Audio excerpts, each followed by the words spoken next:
네, 정신분석 상담에서 필수적인 개념인 불안의 세 가지 유형을 쓰고 각각에 대해 설명하시오. 네, 이것도 6점이잖아요. 불안 세 가지 유형만 쓰면 3점. 거기에 설명까지 하면 3점. 이렇게 되는 거죠. 자, 정신분석 이론. 뭐 간단히 살펴보면 이제 과거 경험을 중시하고 뭐 자유연상, 해석 전이, 역전이 이런 개념들이 있었죠. 문제에 관련된 내용 살펴보면 원초와 자, 초자로 구성이 되어 있죠. 우리의 구조, 네, 성격 구조를 보면. 그래서 원초화라는 것은 이제 무의식에 존재하는 자아라고 하면 안 되겠죠. 무의식에 존재하는 이런 성격 구조입니다. 무의식에 존재하기 때문에 쾌락 원칙에 따라 움직이는 거예요. 원초화는. 네, 충동, 쾌락. 무의식이잖아요. 무의식은 충동, 억압된 충동이잖아요. 그러니까 쾌락 원칙에 따라 움직이는 게 원초화. 자아는 현실 원칙에 따른 의식 수준에 존재하는 것이 자아입니다. 네. 그리고 초자아라는 것은 도덕 원칙. 어떻게 보면 이 현실 초월적인 성격 구조라고 보시면 되겠습니다. 그래서 현실을 초월했다 해서 초자, 슈퍼 에고죠. 네, 도덕 원칙에 따라 움직이는 것이 초자입니다. 그래서 불안, 정신분석 이론에서의 불안은 현실 불안, 신경증적 불안, 도덕적 불안이 있어요. 네, 현실 불안이라는 것은 말 그대로 요 단계에서 느끼는 거예요. 자, 현실 단계에서 외부 세계로부터의 위협을 느끼는 것을 현실 불안이라고 합니다. 그리고 신경증적 불안이라고 하면은 이 무의식에 있는 원초아와 자아 간의 갈등을 얘기해요. 그리고 도덕적 불안이라고 하면 이 원초아와 초자 간의 갈등을 도덕적 불안이라고 합니다. 그래서 항상 이 갈등을 일으키는 것은 무의식이 갈등을 일으키는 거예요. 왜냐하면 정신분석 이론에서는 무의식을 강조했잖아요. 무의식의 세계. 그러니까 무의식에서 뭔가 적절히 컨트롤이 안 되면 이게 갈등이 발생하고 불안, 정신적 문제, 심리적 문제가 발생하는 거죠. 그렇기 때문에 이 원초화를 기준으로 해서 자아와의 갈등은 신경증적 불안, 그리고 원초화와 초자아의 갈등은 도덕적 불안, 그리고 현실에서의 그 외부 세계로부터의 위협, 이런 것으로 인한 불안은 현실 불안, 현실적 불안이라고도 하죠. 이렇게 정리를 하시면 되겠습니다. 그래서 여기는 무의식 수준, 이거는 의식 수준, 이거는 어떻게 보면 이 현실 초월 수준이라고 볼 수 있겠죠. 그래서 정답으로 가면 세 가지 불안, 현실적 불안, 신경증적 불안, 도덕적 불안, 이렇게 됩니다. 현실적 불안, 외부 세계로부터 실제적인 위협을 지각함으로써 경험하는 불안. 네. 신경증적 불안, 뭐라 그랬죠? 원초화는 쾌락 원칙을 따른다고 했어요. 그쵸? 무의식 수준에 존재하는 원초화니까 충동, 쾌락, 그쵸? 쾌락 원칙을 따르는 원초화와 현실 원칙을 따르는 자아는 현실에 존재하죠. 의식 수준, 현실 원칙을 따르는 자아 간의 갈등으로 인해 발생하는 불안. 이게 신경증적 불안입니다. 마지막 도덕적 불안. 도덕적 불안은 쾌락 원칙을 따르는 원초아와 초자는 도덕 원칙을 따른다고 했어요. 자아, 슈퍼에고, 자아를 초월했다. 슈퍼에고죠. 그래서 초자아 간의 갈등으로 인해 발생하는 불안을 의미한다. 네. 그래서 현신도. 프로이드의 현신도는 자아 불안. 프로이드는 약간 너무 유명한, 네, 심리학에서 빠질 수가 없는 분이죠. 그래서 하나의 종교가 됐어요. 네, 물론 제 뇌피셜입니다. 진짜로 믿으시면 안 되고요. 네, 프로이드는 이제 종교가 돼가지고 이제 현신도가 있어요.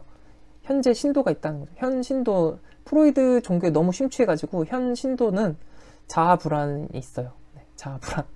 그래서 불안에 대한 얘기고, 자아에 관한 내용이죠. 자아 원초와 초자아를 다루잖아요. 그래서 자아 불안. 그래서 프로이드 현신도는 자아 불안이 있다.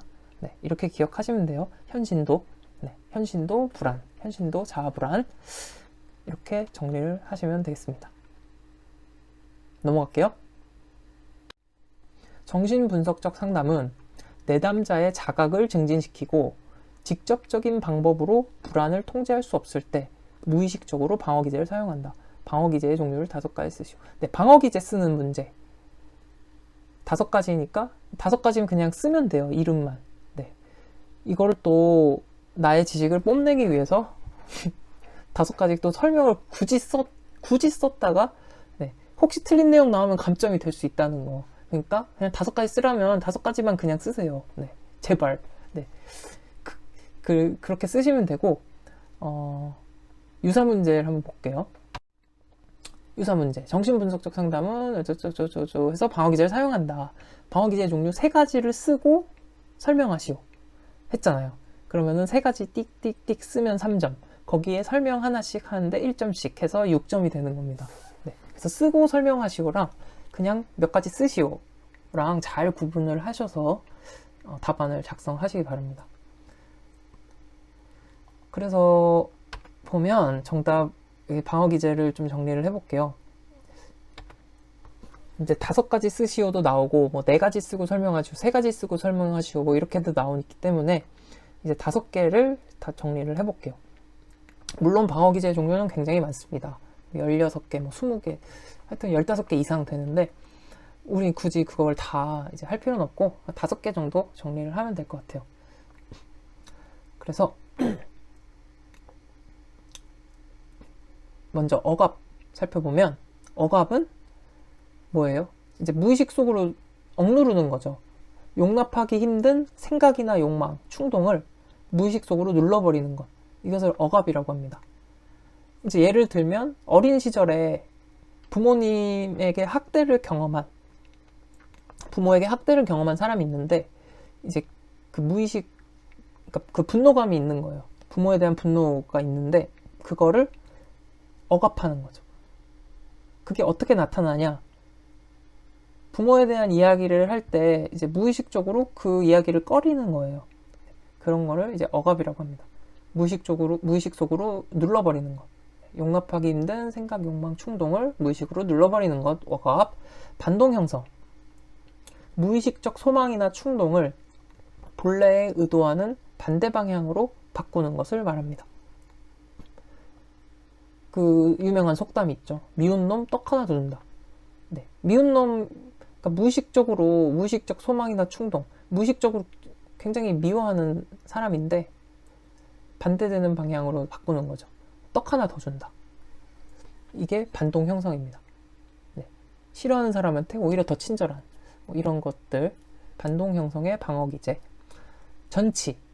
전치라는 것은 이제 영어로 이제 displacement인데, 그러니까 쉽게 말해서 종로에서 뺨 맞고 한강 가서 화풀이 하는 것.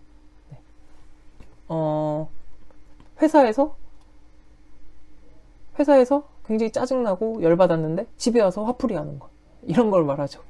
자신이 어떤 대상에게 느낀 감정을 덜 위협적인 대상에게 표출하는 것을 말합니다. 네. 디스플레이스먼트라는 게 그러니까 위치를 옮긴다는 거잖아요. 나의 감정의 위치를, 화가 나는 거를 거기 당사자에게 가는 게 아니라 다른 데로 옮겨가지고 그 감정을 표출하는 거. 전치. 그 다음 투사는 뭐라 그랬죠? 프로젝션이라 그랬잖아요. 프로젝터 생각하면 되죠.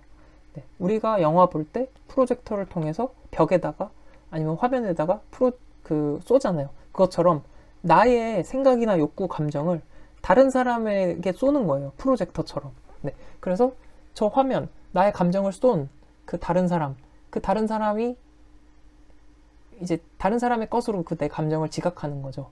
네.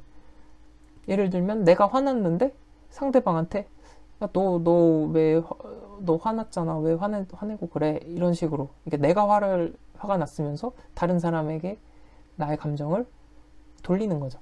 그게 투사. 부정.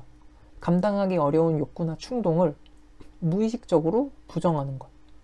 부정입니다. 네. 예를 들어서 내가 사랑하는 사람이 죽었어요. 근데 그것을 받아들이는 게 너무 힘든 거죠. 그래서 그거를 이제 부정하는 거예요. 아, 내 사랑하는 사람을 지금 죽은 게 아니라 잠깐 어디 뭐 다녀올 거야. 이런 반응들, 그게 이제 부정의 방어 기제가 되겠습니다. 그래서 이 5가지 정도 기억을 해두시고, 네. 그래서 뭐 이렇게 5가지 아니면 뭐 3가지를 적고 그 설명하시오. 뭐 이렇게 출제가 되니까 뭐 4가지일 수도 있고요. 이 정도는 이제 반드시 기억을 해두시면 되겠습니다. 그래서 암기는 이렇게 하면 돼요. 방어는 방어 기제죠. 방어는 억소리 나는 반동 전투부에서 한다. 네, 반동 전투부에서 방어를 해요. 억소리 나는 반동 전투부. 네, 억 하면은 억압이죠. 억소리 나는 반동 형성. 전치, 투사, 부정, 부인. 네, 그래서 방어는 억소리 나는 반동 전투부 해서 오늘은 여기까지. 내담자 중심 상담, 직업 상담이랑 정신분석적, 정신역동적 상담, 직업 상담 출제 문제를 정리를 해봤습니다. 네, 그래서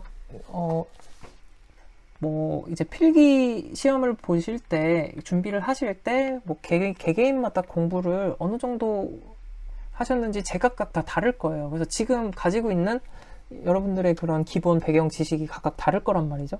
또 필기 시험을 끝나고 뭐 많이들 또 잊어버렸을 수도 있고요, 내용을. 그래서 최대한 우리가 이걸 공부하는데 필요한 내용들을 최대한 차근차근 제가 같이 이제 얘기를 하려고 했어요. 그래서 뭐 내용을 전혀 기억이 안 나시더라도 이 영상 따라서 차근차근 공부하시고, 네, 반복하시고 실제 그 문제만 보고 연습 직접 적어보고, 그러니까 눈으로 보고 말하면서 실제로 써보고, 보고 읽고 쓰고, 그게 다 계속 같이 연습이 돼야 암기가 더 잘 됩니다. 그래서 이 뭐 공부할 내용이 사실 뭐 많으면 많다고 할 수도 있지만, 지금 이렇게 기출문제 제가 주제별로 정리된 내용들 따라서 차근차근 누적해서 계속 공부를 해 나가시면, 네, 6주면은 충분합니다. 6주의 시간이면 너무 충분하고, 네, 뭐 개인에 따라서 정말 이게 공부 시간을 많이 할애할 수 있다면 뭐 4주 안에도 충분히 가능하고, 뭐 어떤 분들은 뭐 2주 안에도 된다고 하시더라고요. 근데 이걸 빨리 뭐 시험을 합격을 해야겠다 이것보다도 그냥 차근차근, 또 어쨌든 여러분들 이게 또 지식이 되는 거잖아요. 또 상담 관련해서 다 기초가 되는 지식들입니다. 그렇기 때문에 이 기회에 알아간다는 생각을 가지고 차근차근 준비를 하시길 바랄게요. 빨리 준비해서 빨리 합격한다고 다 좋은 건 아닌 것 같아요. 네. 빨리 되는 게 있으면 또 느리게 되는 것도 있고 사람마다 다 다르잖아요. 그러니까 조급해 하지 마시고 차근차근 하시기를 응원하겠습니다. 저도 뭐 계속 같이, 네, 여러분들 보면서 같이 차근차근 해 나가도록 하겠습니다. 오늘도 너무 고생 많으셨고요. 네, 오늘 하루에도 우리들 가까이에는 분명히 좋은 일이 있습니다. 의심의 여지 없이. 감사합니다. 의사교류 분석 상담의 제한점 3가지를 쓰시오. 네, 바로 정답 작성으로 들어가면, 교류 분석은 주요 개념들이 인지적이잖아요. 그래서 지적 능력이 낮은 내담자의 경우에는 부적절할 수 있습니다. 네, 이런 교류 과정, 우리 공부한 내용들을 떠올려 보면 되죠. 뭐 각본 신념, 뭐 의사교류 분석, 그 교류 상태를 보는 거죠. 의사소통 과정에 대한 것, 그리고 또 뭐 자아 상태, 이런 거를 이해하고 파악하려면 좀 인지적 능력이 어느 정도 있어야 되잖아요. 그 다음, 주요 개념들이 추상적이잖아요. 그래서 실제 적용에 어려움이 있다. 또한 과학적 증거가 충분하지 않은 편이다. 그래서 제한점 3가지 이렇게 정리를 하시면 되겠습니다. 교류 분석은 과학적 추인이 없다. 네. 추인이라는 말은 이제 좀 법률적으로 많이 사용되는 용어로 알고 있어요. 이제 추후 인정한다. 뭐 소급 적용할 때 이제 추후 인정한다. 법률적인 부분에 있어서 이런 이야기인데, 교류 분석은 과학적 추인이 X, 제한된다. 네, 제한점이니까 과학적이지 않다는 거죠. 추상적이다. 그래서 적용이 어렵다. 인지적 능력이 필요하죠. 그래서 지적 능력이 부족한 내담자는 부적절하다. 이렇게 3가지 정리하시면 되겠습니다.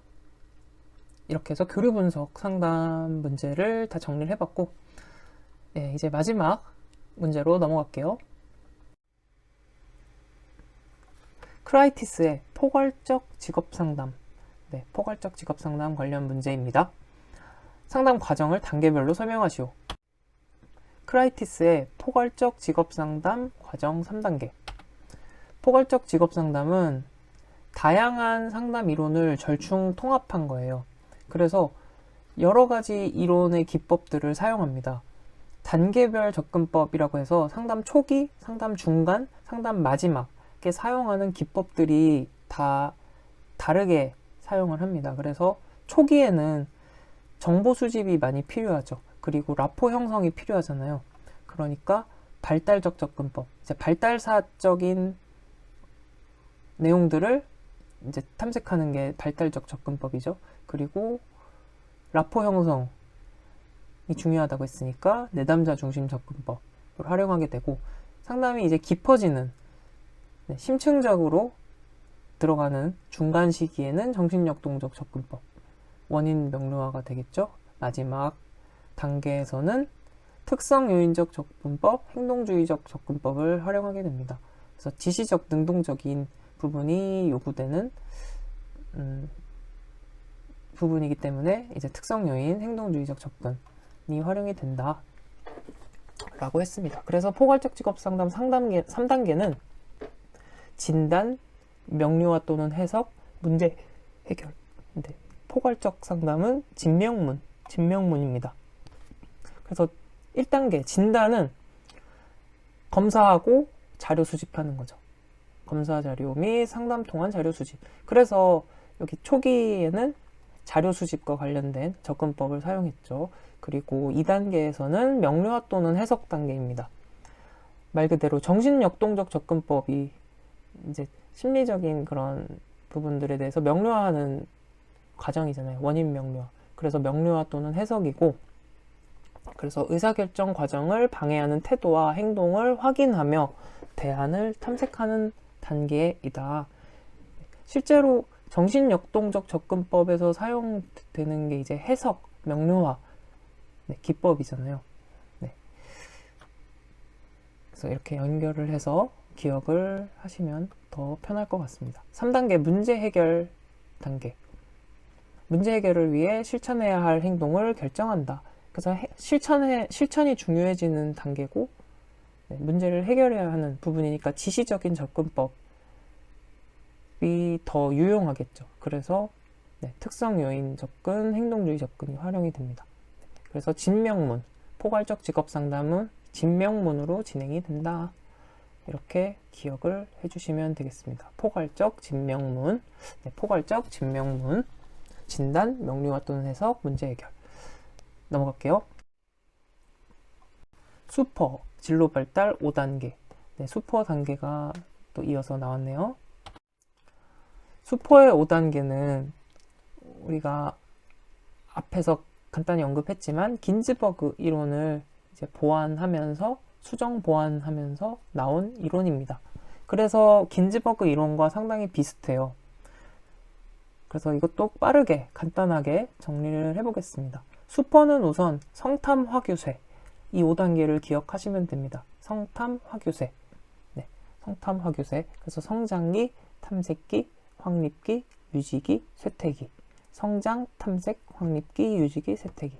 성탐 화규쇠 먼저 기억을 해두시고, 이 슈퍼의 이론은 아까도 말씀드렸지만 성숙의 개념, 자아 개념과 진로 성숙에 대한 개념을 강조한 것이 슈퍼의 일원입니다. 그리고 생애 역할 이런 것들을 강조했었죠.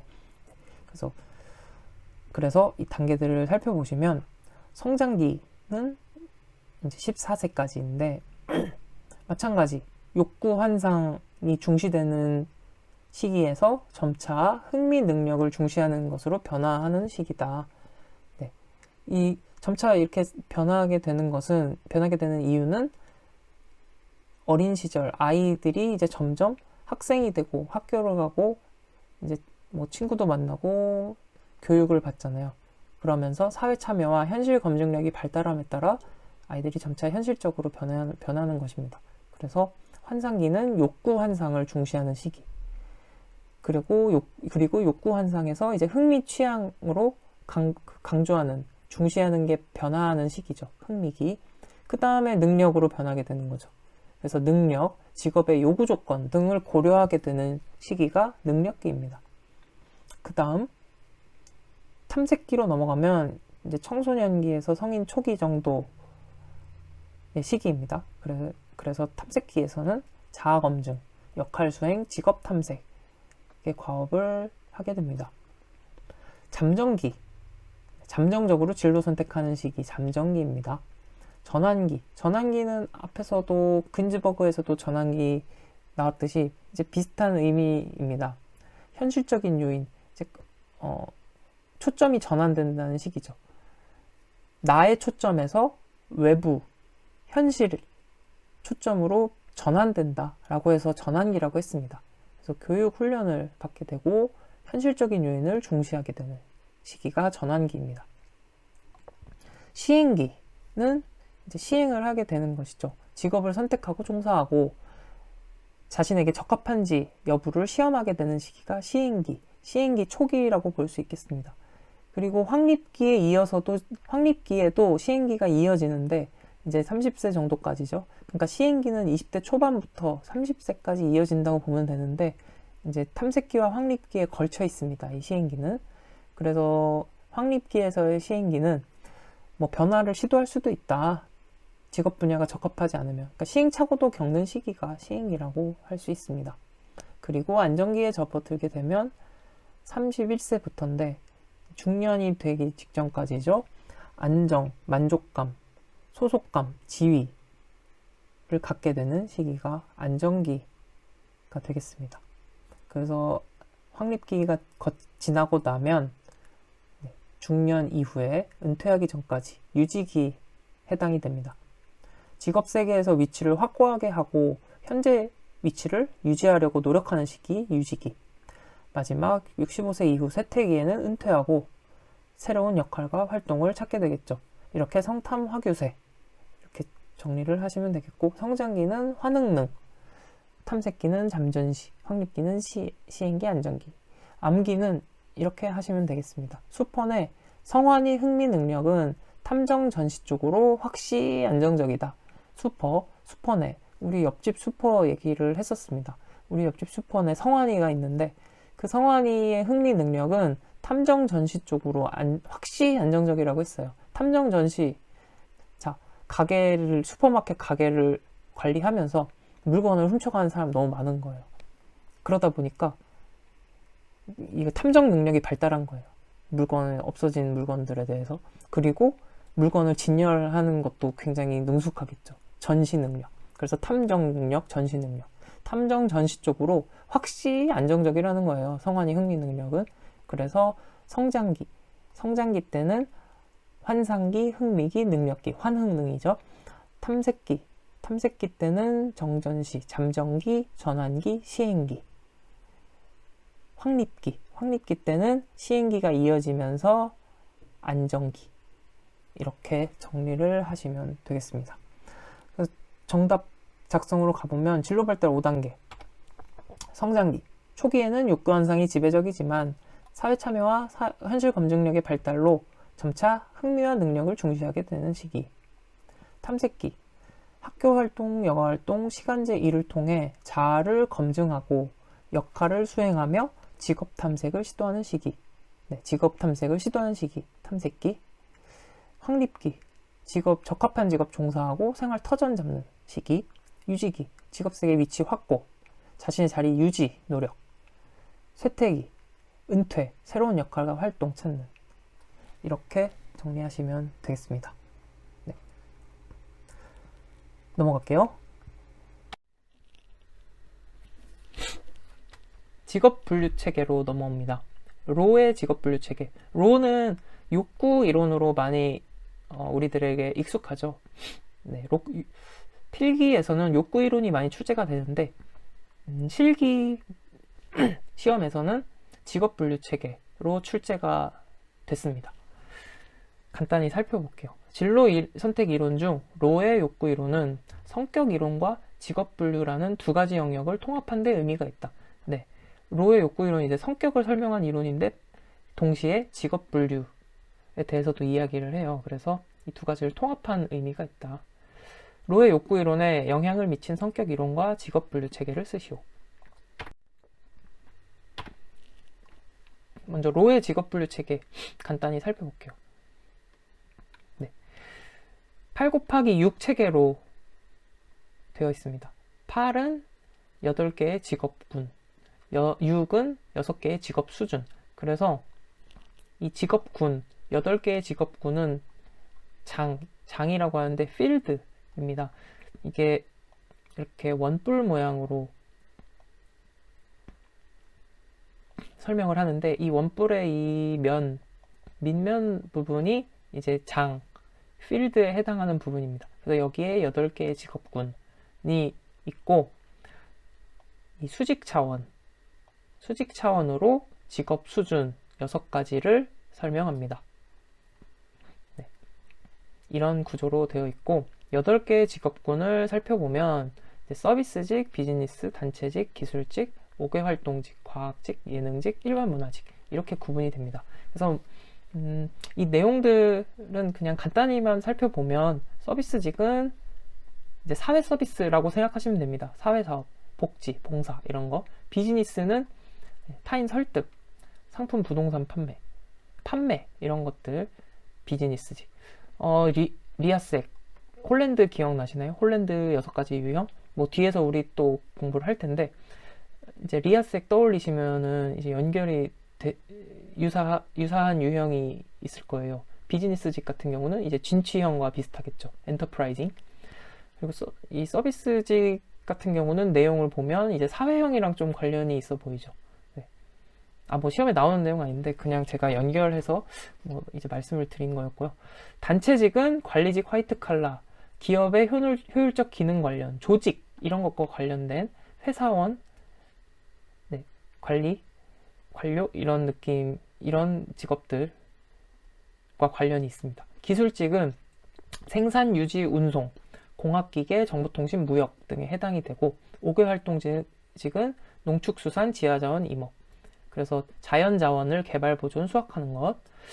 과학직은 기술직과는 조금 다르게 과학 이론 및 이론을 특정 환경에 적용하는 것과 관련이 됩니다. 예능직은 예술연예, 일반 문화직은 이제 문화유산 보존 전수, 인류 활동과 관련 있는 직업을 말합니다. 그래서 이거는 이제 여러분들 이해를 돕기에 간단히 말씀드린 거고요. 이 이름만 이제 기억을 하시면 되겠습니다. 그래서 정답 작성을 가보면 그 로의 욕구 이론에 영향을 미친 이론은 이제 매슬로우의 욕구 위계 이론이죠. 네. 그리고 이제 매슬로우의 욕구 위계 이론을 바탕으로 할 때 직업과 욕구 간의 관련성이 가장 효율적이다라고 했습니다. 그래서 매슬로우 욕구 위계 이론이고요. 직업 분류 체계는 8가지 직업군, 6가지 직업 수준의 체계로 이루어져 있다. 그래서 8가지 직업군은 비즈니스, 서비스, 5개 활동, 단체, 과학, 일반 문화, 예능직, 기술직. 네, 이렇게 되어 있고, 그 다음 6가지 직업 수준은 수준 1부터 수준 6까지 있는데, 수준 1이 제일 높은 수준이고요. 수준 6이 이제 제일 낮은 수준. 수준 1로 갈수록 높은 수준이다. 고수준. 그래서 고급 전문 관리, 중급 전문, 준전문 관리. 숙련직, 반숙련직, 비숙련직. 네, 이렇게 작성을 하시면 되겠습니다. 그래서 문제가 이렇게 수직 차원 6단계를 분류하시오 하면 이제 이 부분만 작성하시면 되고요. 이렇게 정리를 하시면 되겠습니다. 암기는 비서직업군, 직업군 관련된 문제죠. 직업군을 묻는 문제죠. 그래서 비서직업군은 5궤에서 단과일 얘기한다. 비서가 힘들잖아요. 비서 일이 힘드니까 5궤, 이제 옥상 올라가는 거죠. 5궤 올라가서 단과일, 단거 땡겨요. 네, 너무 힘드니까 단계 땡기니까 단과일 얘기만 하는 거예요. 비서직업군 5궤에서 단과일 얘기한다. 고준전 관리 단숙시켜버린다. 이제 관리에 대한 얘기를 하겠죠. 관리자에 대한 얘기. 비서니까 이제 관리자 뭐 CEO라고 해도 되고요. CEO 이제 뒷담화를 하는 거죠. 고준전 관리 반숙시켜버려 하면서 이제 뒷담화를 하는 겁니다. 네, 그래서 비서 직업군, 비서 비즈니스직, 서비스직, 5궤 활동직, 단체직, 과학직, 일반 문화직, 예능직, 기술직 이렇게 비서 직업군 5궤에서 힘드니까 5궤에서 단과일 얘기한다. 고준전 관리, 고급 전문 관리, 준전문 관리 인데 중간에 이제 중급 전문 관리가 있죠. 그래서 고급, 중급, 준전문 관리. 그리고 반숙은 숙련직인데 반숙련직이 있다는 거예요. 그러니까 숙련직, 반숙련직, 비숙련직.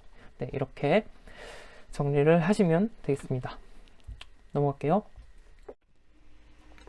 네, 이번에는 직업 적응 이론 기초하여 개발된 직업 적응과 관련된 검사 도구 3가지.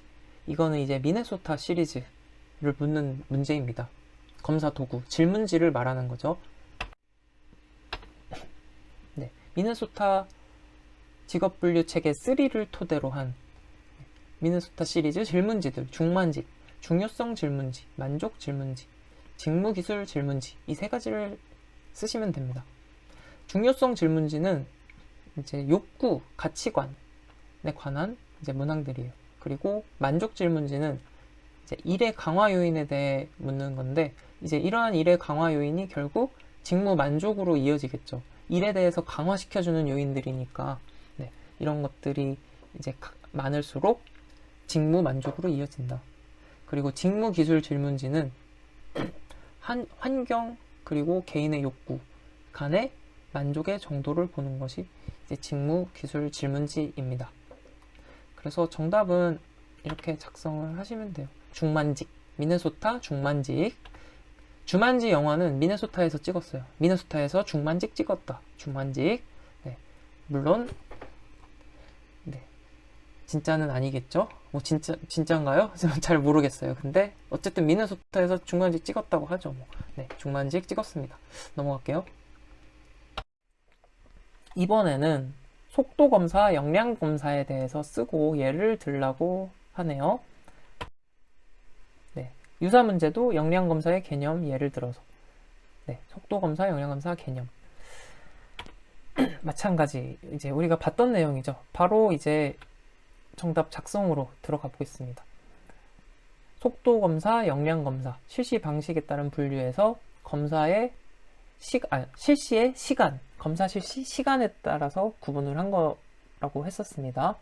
그래서 속도 검사는 시간 제한이 있는 검사예요. 속도를 재는 거기 때문에 빨리 수행해야 하는 거죠. 그래서 시간 제한이 있는 검사이고 빨리 하는 거기 때문에 이제 숙련도를 측정하는 거예요. 문제 해결 능력보다는 숙련도에 초점이 맞춰져 있습니다. 그래서 숙련도 측정에 초점을 둔다. 예를 들어 웩슬러 지능 검사와 같이 대체로 쉬운 문제들로 구성되어 있다. 네. 대체로 속도 검사는 많이 어려운 문제보다는 대체로 쉬운 문제들이 구성이 되어 있어요. 그래서 빠르게 해결하는 것에 초점을 두기 때문에 숙련도. 다음 역량 검사는 시간 제한을 두지 않는 검사예요. 역량을 측정하는 거죠. 파워 테스트라고 되어 있잖아요. 그러니까 말 그대로 역량, 파워를 보는 거예요. 문제 해결 능력을 측정하는데 초점을 둡니다. 예를 들어서 수학경시대회 같이 이제 대체로 어려운 문제로 구성이 되어 있어요. 수학경시대회 문제를 보면 우리가 시간이 부족해서 못 푸는 일은 잘 없죠. 어려워서 고민을 하느라고 못 푸는 거지 시간이 부족하는 이제 그 시험은 아니기 때문에 네. 이렇게 비교를 해서 작성을 하시면 되겠습니다. 심리검사 사용 시 윤리적 문제와 관련하여 주의하여야 할 사항 6가지. 바로 정답 작성으로 들어가 보겠습니다. 목적과 방법에 대해서 내담자에게 충분히 설명해 주어야 합니다. 네, 당연하죠. 검사 사용에 대해 적절한 교육, 훈련을 받은 사람만이 사용하도록 합니다. 네, 자격이 있는 사람이 이제 사용해야지 올바른 사용이 되겠죠. 검사 결과가 시대에 뒤떨어질 수 있음을 인정한다. 네, 실제로 이제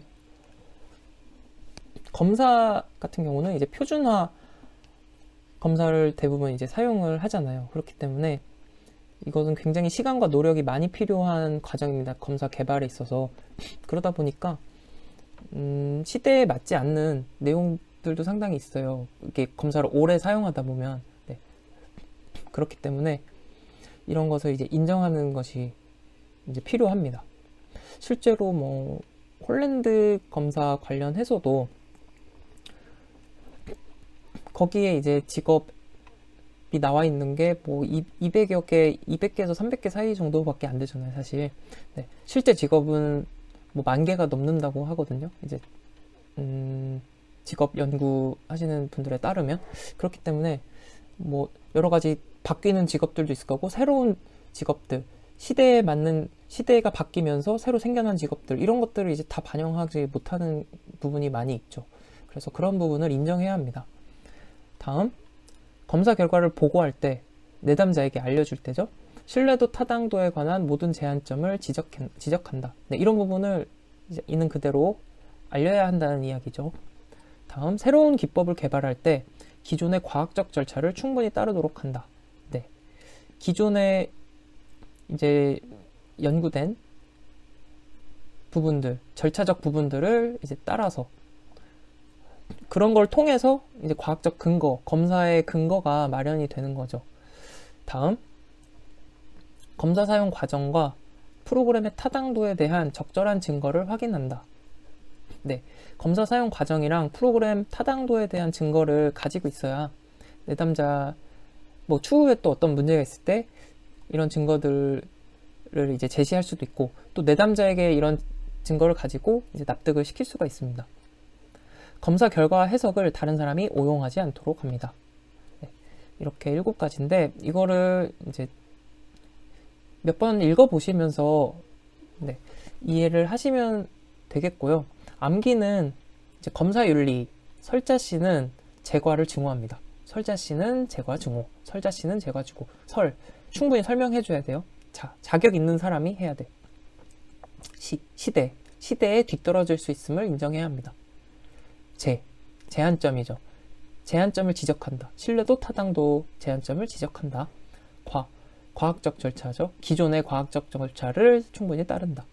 증거. 적절한 증거를 확인한다. 검사 과정에 관한 증거죠.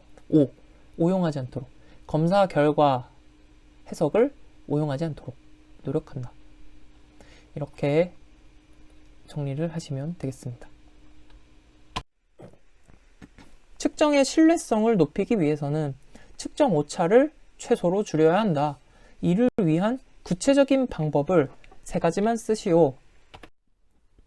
네, 측정 오차에 관한 문제입니다. 답안 작성으로 바로 들어가면 측정 오차를 최소화하는 방법, 측정의 신뢰도를 높이는 방법, 검사 실시랑 채점 과정을 표준화해서 오차 별량을 줄인다.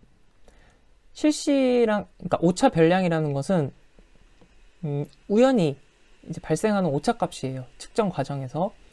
그래서 오차 값을 말하는데, 이거는 그러니까 뭐 측정하는 거에 따라서 이제 달라질 수가 있잖아요. 그렇기 때문에 검사 실시 및 채점 과정을 표준화하면은 똑같은 방식으로 이제 일관되게 동일하게 이제 진행이 되기 때문에 오차 별량이 발생하는 여지가 줄어들게 되죠. 그렇기 때문에 검사 실시 및 채점 과정을 표준화해야 한다. 그리고 문항수를 늘린다. 문항수가 커질수록 신뢰도가 높아지는 편입니다. 그리고 신뢰도에 나쁜 영향을 미치는 문항들을 제거한다. 그러면 신뢰도가 높아지겠죠. 그래서 표준화, 늘린다, 제거한다. 문항을. 그래서 표준 증감, 측정 오차, 표준 증감, 표준화, 증가, 늘리고, 감소, 제거, 문항 제거. 이렇게 정리하시고 위에 유사 문제를 또 정리를 해볼게요. 측정의 표준 오차가 무엇인지, 측정의 표준 오차가 무엇인지 예를 들어 설명하시오.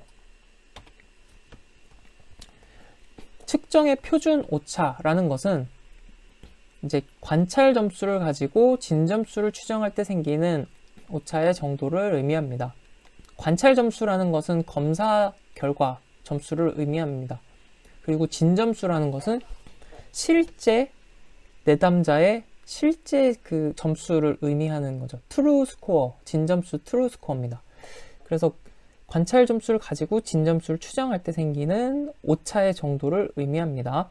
예를 들어 한 내담자의 웩슬러 지능검사 점수가 90점이다. 그리고 측정의 표준 오차가 3이라면 진점수는 약 6점의 범위 내에 존재한다고 할 수 있어요. 95% 신뢰 수준에서. 근데 이게 무슨 얘기냐? 자, 이게 신뢰 구간에 대한 내용인데 이거는 그냥 보고 들으시고 그냥 기억을 해두시는 게 편할 것 같습니다. 자, 신뢰 구간이라는 것은 이제 신뢰할 수 있는 구간, 신뢰를 보장하는 구간이에요.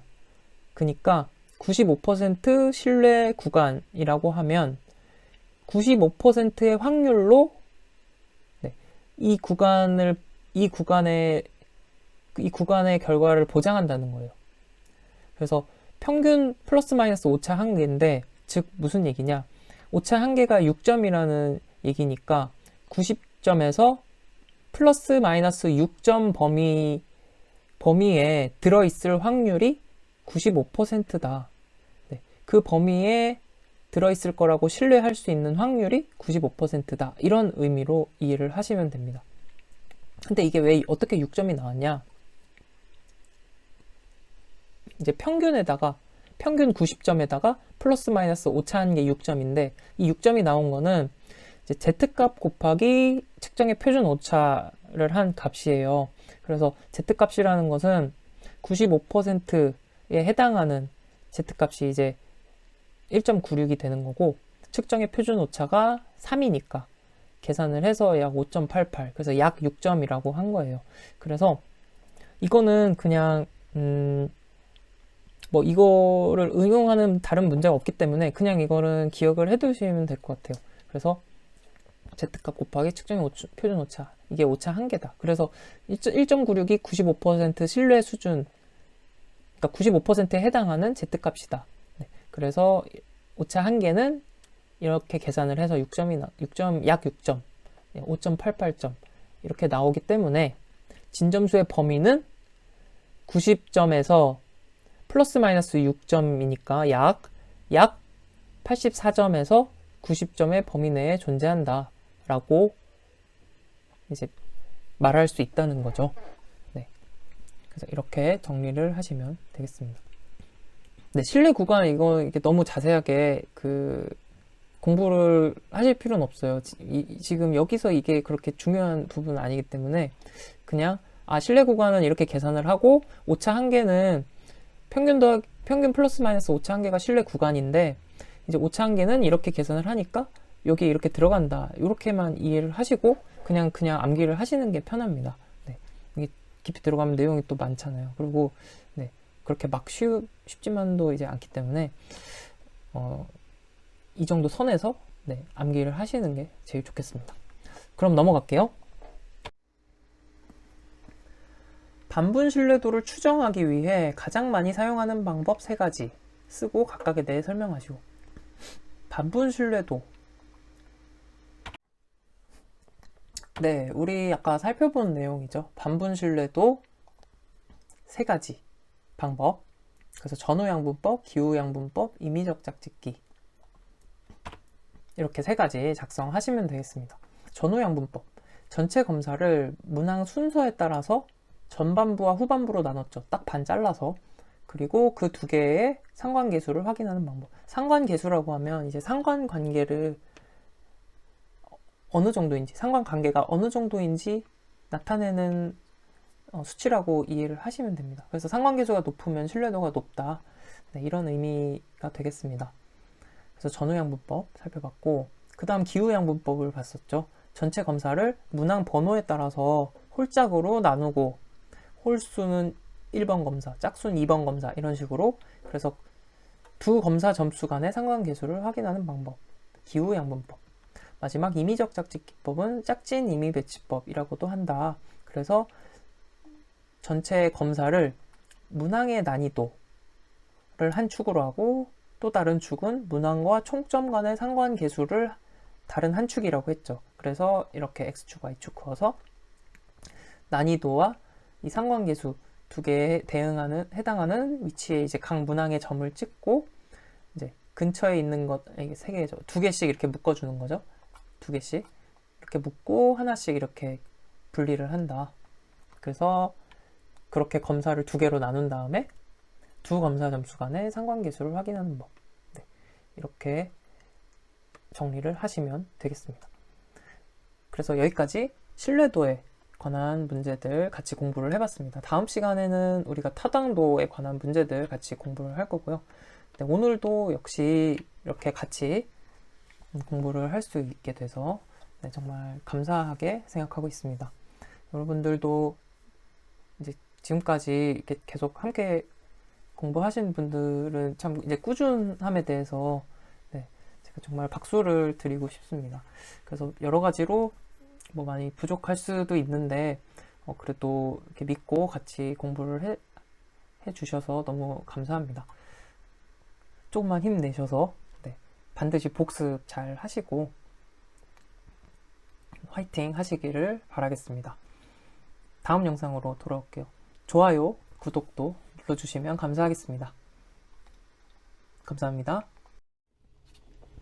그 다음 직업상담에서 준거타당도가 중요한 이유 두 가지를 설명하시오. 준거타당도가 중요한 이유 두 가지, 그리고 유사 문제에서는 준거타당도가 낮은 검사를 사용하면 왜 문제가 되는지에 대해서 설명하라고 했죠. 먼저 준거타당도가 낮은 검사를 사용하면 왜 문제가 되는지 한번 정리를 해볼게요. 준거타당도가 낮은 검사를 사용하면 이제 명확한 준거가 없다는 의미잖아요. 준거타당도가 낮다는 거는. 그렇기 때문에 미래의 행동을 적절하게 예측하기 어렵습니다. 네. 준거가 명확하면 미래의 행동을 정확하게 예측한다고 할 수 있지만, 준거타당도가 낮다는 것은 미래의 행동을 적절하게 예측한다고 보기가 어렵다는 의미입니다. 그렇기 때문에 네, 이렇게 되는 것이고요. 그 다음 준거타당도가 낮은 검사를 사용하면 인사관리에서 이제 활용하기 부적절하다는 거예요. 선발, 채용이죠. 선발 및 배치, 훈련, 교육훈련과 같은 인사관리에서 의사결정의 근거로 활용하기에 부적절하다는 거예요. 준거타당도가 낮으면. 네.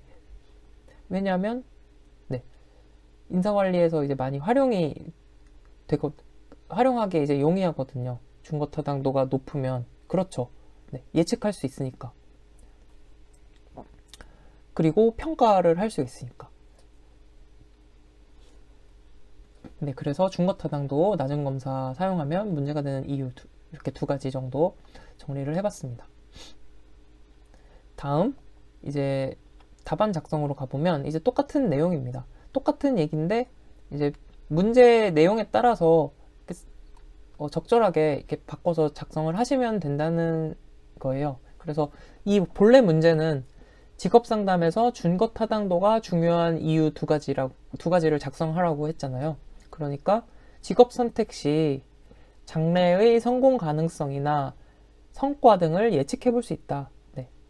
준거타당도 중에 예측타당도에 관한 이야기입니다. 그리고 선발 및 배치, 훈련 등 인사관리에 도움이 될 수 있다. 이것도 마찬가지. 예측이나 또 평가하는 데 있어서 인사관리에 도움이 될 수 있습니다. 네, 그래서 이렇게 쓰고 문제가 되는 이유 하면 이렇게 내용을 같은 내용인데 이제 이 문제에 맞게 변형해서 작성하시면 되겠습니다. 네, 정리되셨으면 이제 넘어갈게요. 암기는 이제 예인이 준 거 공예품이라는 거예요. 예인이한테 준 거 공예품이라는 거예요. 그래서 준 거 타당도는 준공예잖아요. 준공예. 네, 준공예인데 예인이 준 거 공예품이다. 그래서 예인이는 무엇이냐? 예측 그리고 인사관리. 네, 준거 타당도가 낮은 검사를 준거 타당도가 중요한 이유는 예측할 수 있고 인사관리에 도움이 될 수 있다. 준거 타당도 중요한 이유. 그리고 예인이 준 거 공예품인데 이제 예의를 갖춰라 이거죠. 예인이 준 거 공예품이다. 예의를 갖춰라. 네, 그래서 예의는 이제 낮은 검사를 사용하면 타당도 낮은 검사 사용하면 문제가 되는 이유. 예측이 어렵다는 거고 의사결정에 부적절하다. 이렇게 예측 어렵다. 의사결정 부적절하다. 네, 예인이는 예측할 수 있고 인사관리에 활용할 수 있다. 네, 그래서 네, 그냥 똑같이 예인으로 기억을 하셔도 됩니다. 예인, 인사관리에 활용될 수 있다. 단점으로는 인사관리에 활용이 어려워진다. 부적절해진다. 네, 이렇게 암기를 하셔도 되겠습니다. 네, 똑같이 그냥 예인으로 암기를 해서 이렇게 적절히 바꿔서 작성하시면 좋을 것 같아요. 넘어갈게요.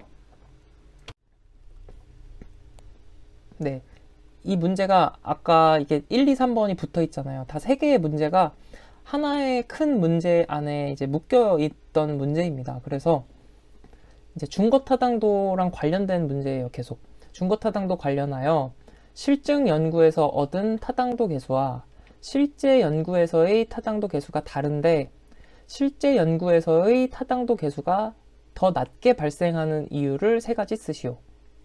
네, 이게 무슨 얘기냐? 실증 연구와 실제 연구에서의 타당도 계수가 다르게 나오게 되죠. 근데 이제 실제 연구에서 타당도 계수가 낮을 수도 있고 실증 연구에서도 낮을 수가 있어요. 그러니까 타당도 계수는 어느 쪽에서든 낮게 나올 수가 있습니다.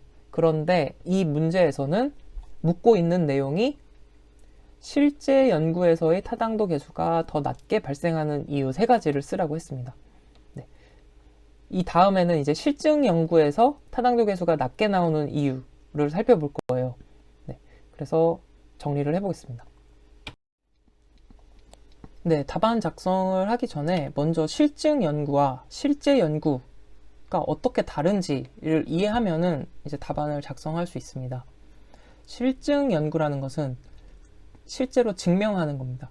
증명, 입증 하는 연구. 그래서 가설을 검증하거나 입증하거나 증명하는 연구라고 보시면 되겠습니다.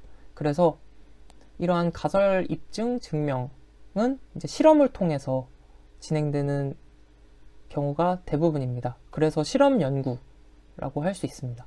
그래서 이런 실험 연구는 어때요? 우리가 측정하고자 하는 독립변인과 종속변인이 있죠. 독립변인이라는 것은 이제 처음에 이제 설정을 하는 거죠. 실험에 있어서. 네.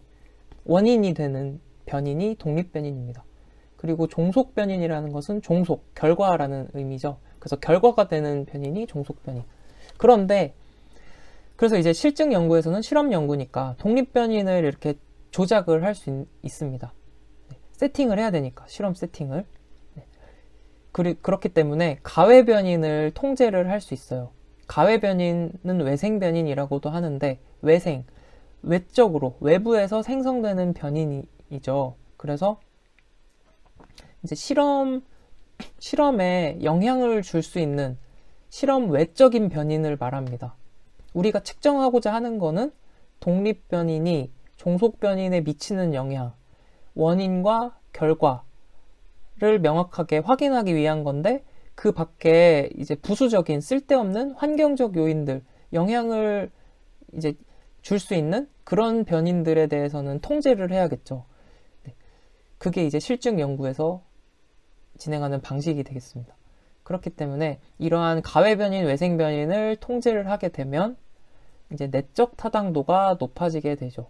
네. 실험 내적으로 명확하게 그 영향을 주는 요인들을 살려놓고 나머지는 배제를 시켰기 때문에 내적으로 타당도가 높아지게 됩니다. 이게 실증 연구.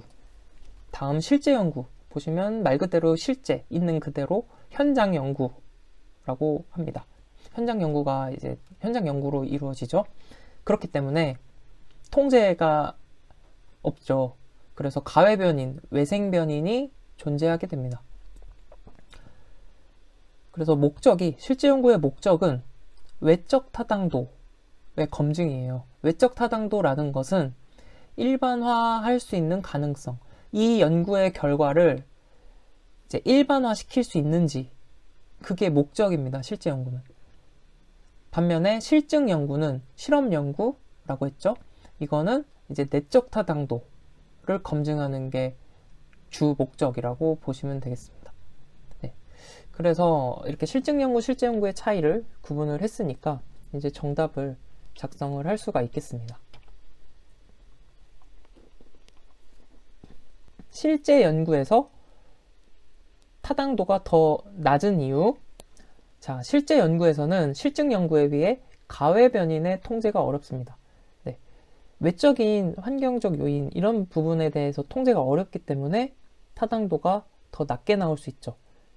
쉽게 말해서 방해 요소들이잖아요. 이거는 정확하게 측정을 하는 데 있어서 방해 요소들이라고 할 수 있으니까. 네. 그리고 두 번째, 실제 연구는 실증 연구에 비해 독립변인의 조작이 어렵다. 이것도 마찬가지. 실증 연구에서는 독립변인을 조작할 수 있다고 했습니다. 실험 연구니까. 내가 확인하고자 하는 것을 가장 명확하게 부각시키기 위해서 세팅을 할 수 있는데 실제 연구에서는 그게 안 되잖아요. 현장 그대로 이제 통제를 하지 않고 관찰을 해야 되기 때문에 독립변인의 조작이 어렵다. 세 번째, 실제 연구에서는 실험 변인에 의한 효과와 가외 변인에 의한 효과를 명확하게 구분하기 어렵다. 네, 그래서 타당도가 낮게 발생한다는 거죠. 자, 이게 무슨 얘기일까요? 아까 실증 연구에서는 우리가 측정하고자 하는 거, 그거에 집중해서 그 외의 것들은 배제를 시킬 수 있다 그랬죠. 그 외의 것들에 해당하는 게 뭐죠? 네, 가외 변인을 의미합니다. 그래서 이 가외 변인에 의한 효과를 실증 연구에서는 배제를 시킬 수가 있잖아요. 실험 세팅 과정에서. 그런데 실제 연구는 그런 인위적인 통제 조작이 최소화되기 때문에 실험 변인에 의한 효과인지 아니면 이 외생적인 가외 변인에 의한 효과인지를 명확히 구분하는 것은 어렵겠죠. 결과에 대해서. 그렇기 때문에 실제 연구는 실증 연구보다 타당도 계수가 낮을 수 있다. 정리가 되셨나요? 네, 그러면 암기를 하시면 실제 가독 효과, 실제 연구에서 타당도가 낮은 이유, 가독 효과, 가외 변인 통제 어렵고 독립 변인 조작 어렵고 효과를 구분하기 어렵다. 어떤 효과? 실험 변인 효과인지 가외 변인 효과인지 구분하기 어렵다. 이렇게 정리를 할 수가 있겠습니다. 네, 이번에는 준거 타당도 계수의 크기에 영향을 미치는 요인을 3가지만 쓰세요. 그리고 설명하세요. 준거 타당도 계수, 영향 미치는 요인. 네, 유사 문제 살펴보시면 준거 타당도 종류, 중요한 이유, 그리고 실증 타당도 계수가 실제 타당도 계수보다 낮게 발생하는 이유 3가지. 네. 이 문제는 우리가 방금 봤던 문제랑 반대죠. 방금 봤던 문제는 실제 타당도 계수가 실증 타당도 계수보다 낮게 나오는 이유에 대해서 설명하라고 했는데 이번에는 실증 타당도 계수가 실제 타당도 계수보다 낮은 이유를 쓰래요. 네. 그러니까 2가지 경우가 다 발생할 수 있다는 거예요. 그래서 이거를 잘 구분해서 기억을 하시면 되는데, 자, 실증 타당도 계수가 실제 타당도 계수보다 낮게 발생하는 이유는 우리가 지금 보는 본 문제랑 내용과 똑같아요. 본 문제가 뭐였죠? 준거 타당도 계수의 크기에 영향을 미치는 요인을 쓰라 그랬죠. 그 얘기랑 같은 얘기입니다. 실증 타당도 계수라는 건 이제 입증하기 위한 연구에서 비롯되는 타당도라 그랬죠. 근데 준거 타당도 마찬가지잖아요. 준거를 기준으로 측정 준거를 가지고서 특정 준거를 가지고서 검증하는, 입증하는 그게 준거 타당도잖아요. 그러니까 이 실증 타당도 계수라는 건 준거 타당도 계수와 같은 의미가 되겠죠, 여기서는. 그렇기 때문에 이게 문제가 같은 내용인데 이렇게 워딩이 달라지는 겁니다. 그래서 이 문제 내용을 이해를 하시고 이제 답안 작성으로 들어가 볼게요. 자, 준거 타당도 계수의 크기에 영향을 미치는 요인. 첫 번째, 표집 오차에 영향을 받습니다. 그래서 표집 오차는 표집은 이제 표집 과정으로 인해서 발생된 오차를 말하죠. 표집은 우리 공부했죠. 샘플링. 추출하는 과정. 그래서 표집 오차는 표본의 크기가 작아지면 급격하게 증가해요. 그래서 타당도가 낮아진다. 이거는 우리가 이해를 해보면 될 것 같아요. 표본의 크기가 클수록 이제 실제 모집단과의 차이는 아무래도 줄어들겠죠. 우리가 10,000명 중에 5,000명을 뽑는 거랑 10,000명 중에 100명 뽑는 거랑 어떤 게 실제 그 모집단 10,000명이랑 유사하겠어요, 성질이. 5,000명을 뽑는 게 실제 모집단 10,000명과 더 유사하겠죠, 훨씬. 그렇게 이해를 하시면 됩니다. 표본의 크기가 크면은 실제로 이제 비슷하다고 보면 되고, 오차가 적어진다. 실제와의. 그리고 표본의 크기가 작아지면 오차가 커진다. 지금 방금 말씀드린 이제 맥락으로 이해를 하시면 되겠습니다. 그래서 표집 오차는 표본 크기 작을수록 증가하기 때문에 타당도가 낮아진다. 그 다음, 범위의 제한. 자료들이 검사 점수와 준거 점수의 전체를 포괄해야 되는데 일부만을 포괄하는 경우, 일부 범위만을 포괄하는 경우에는 준거 타당도가 낮아지겠죠. 다음, 준거 측정치의 신뢰도. 준거 측정치의 신뢰도가 낮으면 검사의 준거 타당도가 낮아지겠죠. 준거 측정치라는 것은 이제 준거가 되는 검사의 그 결과값을 의미하겠죠. 준거 측정치. 그리고 준거 측정치의 타당도도 마찬가지. 준거 측정치가 개념 준거의 내용과 관련이 없거나 개념 준거의 내용을 충분히 반영하지 못할 경우 준거 타당도에 영향을 미친다. 그러니까 이제 기준이 되는 그 검사가 뭔가 문제가 있으면 이제 타당도, 준거 타당도, 실증 타당도가 낮아질 수 있다라는 의미로 이해를 하시면 되겠습니다.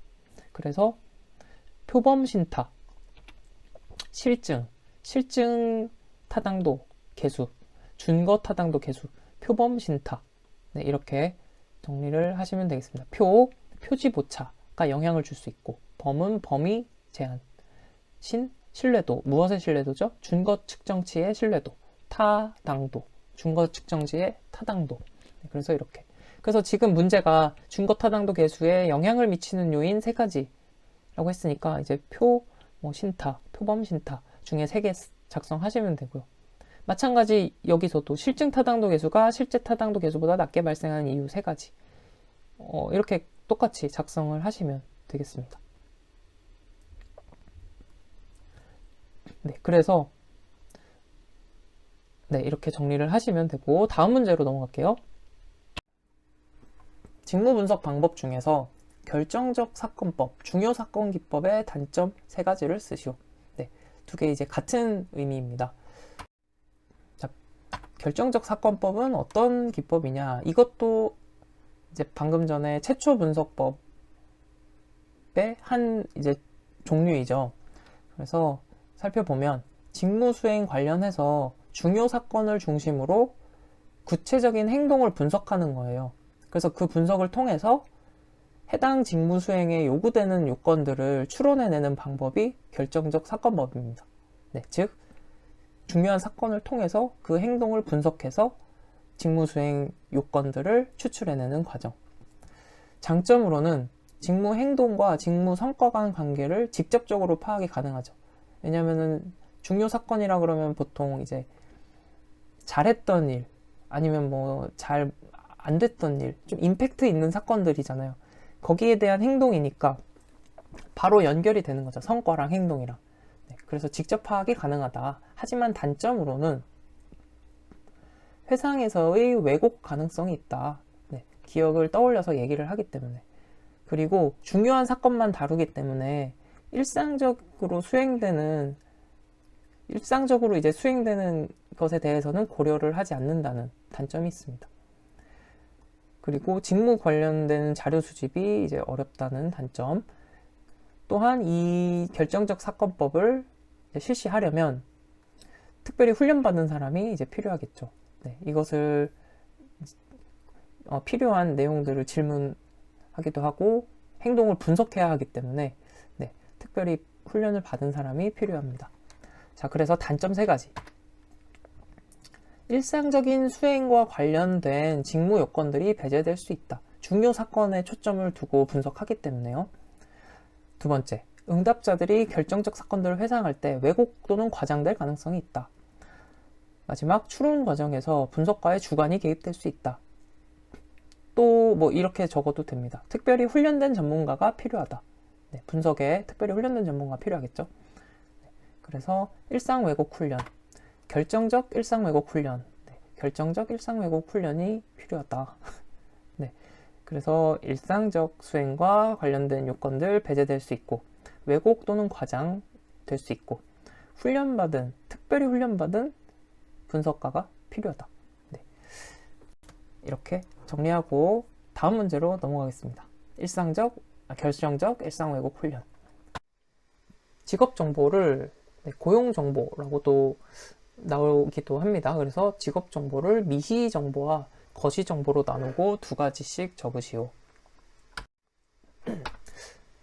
네, 이거는 이제 미시 정보, 거시 정보를 간단하게 어떤 건지 구분하고 네, 정답 작성 살펴볼게요. 미시 정보는 말 그대로 미시적인 정보죠. 그래서 개별적, 구체적 정보를 의미합니다. 그래서 구인업체, 구직자 등에 관한 정보를 의미하고 특정 목적이 있는 정보예요. 그래서 정보의 범위 자체가 제한적이고 주관적 기준에 따라 분류합니다. 필요에 따라서. 그렇기 때문에 정보로서 기한이 짧다는 특징이 있습니다. 어떻게 보면 민간 직업 정보, 공공 직업 정보를 비교할 때 민간 직업 정보의 성격이랑도 좀 비슷한 맥락이 있죠. 네, 반드시 같다고 할 수는 없습니다. 왜냐하면 거시 정보랑 네, 공공 직업 정보도 유사한 측면은 있지만 네, 뭐 완전히 같다고 보긴 어렵죠. 구분하는 성격이 다르니까. 어쨌든 미시 정보에 대한 내용이었고, 거시 정보는 포괄적 정보, 네, 포괄적인 정보, 이제 포괄적인 범위를 갖는 정보입니다. 정보를 이제 생산할 때 포괄적 범위로 생산을 합니다. 그러니까 모든 범위를 다 포함하는 거죠. 그리고 객관적 기준으로 정보가 분류가 되고, 이제 고용 직업 관련 통계, 정책 정보, 동향, 전망 자료가 포함이 됩니다. 뭐 직종별, 산업별 이런 뭐 노동 시장 동향, 전망 이런 것들이 포함이 됩니다. 그래서 정보로서 기한이 길다. 그래서 미시 정보로는 위에서 살펴본 대로 구인 구직 정보, 그리고 자격 정보, 훈련 정보, 임금 정보 등의 이런 미시적인 정보를 의미합니다. 그리고 거시 정보로는 노동시장의 동향, 직종별, 업종별, 인력 수급 평가, 직종별, 지역별 실업률, 말 그대로 거시적인 정보죠. 네. 그래서 인력 수급, 실업률, 노동시장 동향 이런 것들. 그래서 암기는 네, 우리나라 임금님이 미씨예요. 미씨. 네. 미씨. 그래서 미씨 임금님이 있는데 훈련해서 구하자는 거예요. 네. 의병이 일어났어요. 미씨 임금님을 구하기 위해서. 네. 그래서 자, 다 같이 훈련해서 미씨 임금 구하자. 네. 이렇게 된 거고, 거시 노인 실업. 네. 거시 노인 실업. 그래서 미씨 임금 훈련해서 구하자. 거시 노인 실업. 그래서 임금이면 임금 정보, 훈련 정보, 구는 구인 구직 정보, 자는 자격 정보. 네, 그래서 미시 정보. 그다음에 거시 정보는 노인 실업, 노동시장 동향, 직종별, 업종별 인력 수급 현황, 실업률은 직종별, 지역별 실업률 등이 있습니다. 네, 다시 한번 임금은 임금 정보, 훈련 정보, 구인 및 구직 정보, 자격 정보, 미시 정보였습니다. 거시 정보는 노동시장 동향, 이는 인력 수급 현황이죠. 어떻게? 직종별, 업종별 인력 수급 현황, 실업률이죠. 지역별, 직종별 실업률 등이 거시 정보. 넘어갈게요. 비수요 부족 실업에 해당하는 대표적인 실업을 3가지 쓰고 각각에 대해 설명하시오. 네, 우리는 이거를 이제 방금 또 공부를 했습니다. 그래서 보시면 마찰적, 구조적, 계절적 실업이라 그랬죠. 그리고 경기적 실업은 수요 부족 실업이다. 네, 그래서 뭐 나머지는 다 봤던 내용이고, 계절적 실업 살펴보면 계절적 실업은 기후나 계절의 변화로 인해 발생하는 일시적 실업이다. 네, 계절에 따른 실업이니까 일시적 실업이죠. 대표적으로 이제 농업에 종사하시는 분들, 농한기, 농번기에 이런 업무의 차이가 확연하죠. 그래서 겨울철에는 이제 실업인 경우, 그런 분들도 계시다. 이런 경우가 일시적 실업, 계절적 실업이다.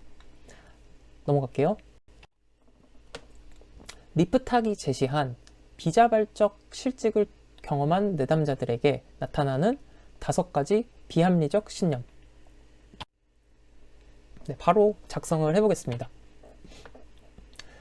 리프탁의 비자발적 실직 내담자의 비합리적 신념입니다. 네, 첫 번째, 직업 상담사가 자신의 직업을 찾아줄 것이라는 신념. 네, 이거는 이제 직업 상담학 필기 기출에서도 이런 문제가 이제 나온 적도 있었어요. 네, 직업 상담사가 자신의 직업을 찾아줄 것이라는 신념, 비합리적 신념. 그 다음, 직업 탐색 기법을 습득할 필요가 없다는 신념. 그리고 취업 면접 후 거절당하는 것은 재앙과 같다라는 좀 약간 파국적인 사고죠. 네. 그리고 완벽한 직업 계획을 세워야만 한다라는 신념, 좀 강박적인 이런 신념이 있다고 했고, 이런 신념이 이제 비합리적 신념이라고 했고, 그 다음 직업 탐색 과정에 대해서 온전히 몰두해야만 한다라는 신념. 네, 이것도 뭔가 이제 지나친 강박적인 신념이죠. 그래서 이거는 암기를 하셔야 되는 부분입니다. 자, 비자발적 실직을 경험하는 내담자들 한번 떠올려 보세요. 그래서 상습적인 거절에 지나치게 완벽 몰두하는 편이에요. 마음이 좀 상처가 있겠죠. 상습적 거절에 완벽 몰두하는 편이다. 그래서 상담사죠. 직업 상담사가 직업을 찾아줄 거라는 신념. 습득 필요가 없다. 직업 탐색 기법을 습득할 필요가 없다. 거절이죠, 거절. 그래서 면접에서 거절당하는 건 재앙과도 같다. 완벽한 직업 계획을 세워야만 한다. 몰두, 직업 탐색 과정에 온전하게 몰두를 해야만 한다. 네, 이런 신념이 비합리적 신념이다. 네, 이거는 이제 암기하는 내용이니까 암기를 반복해서 이게 연습하시면서 암기를 하시면 되겠습니다. 다음 문제로 가볼게요. 네, 이번 문제는 노동 공급의 결정 요인 5가지를 기술하시오 라는 문제네요. 네, 유사 문제도 4가지를 설명하라는 문제입니다. 바로 정답 작성 들어갑니다. 네, 노동 공급 결정하는 요인은 인구수가 많을수록 노동 공급은 증가합니다. 노동력의 질이 높을수록 교육 수준이 되겠죠? 네, 교육 훈련 수준 이런 것들이 되겠는데, 질이 높을수록 노동 공급은 증가한다.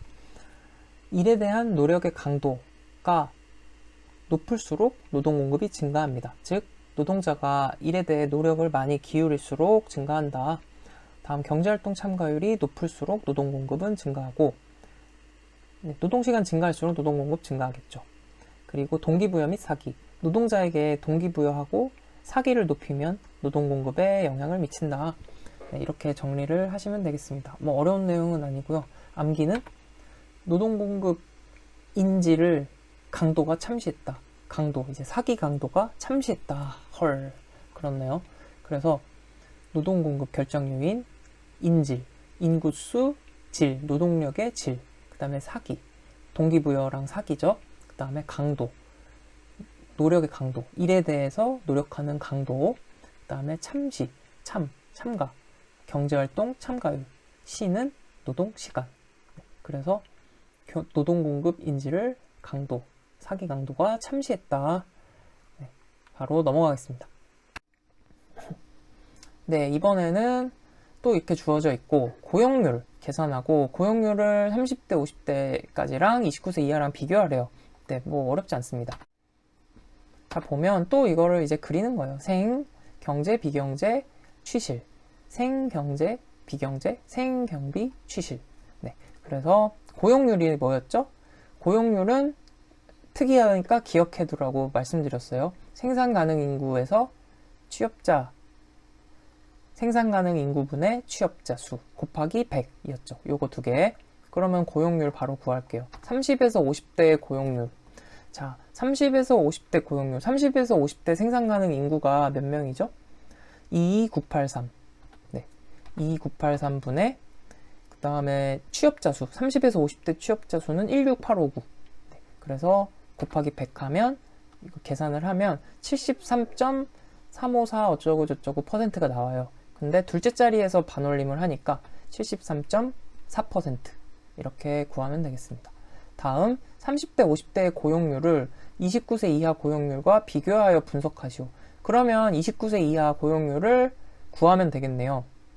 자, 29세 이하 고용률은 마찬가지 생산 가능 인구수는 이제 29세 이하를 다 합한 거예요. 25세에서 29세 사이에 생산 가능 인구 3285. 15세에서 19세네요, 이건. 15세에서 19세, 그리고 20세에서 24세, 그리고 25세에서 29세. 생산 가능 인구를 다 합한 거. 그리고 취업자 수도 마찬가지. 15세에서 19세 취업자. 20세에서 24세 취업자. 1181. 그 다음에 25세에서 29세 취업자. 2598. 네, 이거 다 합해서 곱하기 100 하면, 네, 이렇게 나오죠. 그러면 29세 이하의 고용률은 약 40.5%가 나옵니다. 그럼 비교를 하면, 네, 제가 방금 고용률이라고 했죠? 네. 그래서 고용률을 이제 비교를 하면 30에서 50대의 고용률이 더 높습니다. 이는 이제 30에서 50대가 29세 이하의 연령대에 비해 경제활동을 활발히 하고 있음을 의미한다고 볼 수 있다.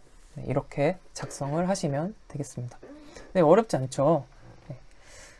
그래서 네, 이렇게 정리하면 되겠습니다. 다음 또 나왔어요. 이제는 이제 여러분들이 해결을 하실 수 있을 것 같아요. 경제활동 참가율, 고용률, 실업률을 계산하래요. 한번 해볼게요. 자, 여기 또 빈 공간에는 이 화면을 보시면서 또 한번 떠올려 볼게요. 한 번 더 정리를 할게요. 생산 가능 인구였죠? 처음에. 네, 만 15세 이상. 생산 가능 인구는 뭘로 나뉘어졌죠? 네, 경제활동 인구, 비경제활동 인구. 경제활동 인구는 뭘로 나눠졌죠? 취, 실. 네. 그러면 이제 문제를 또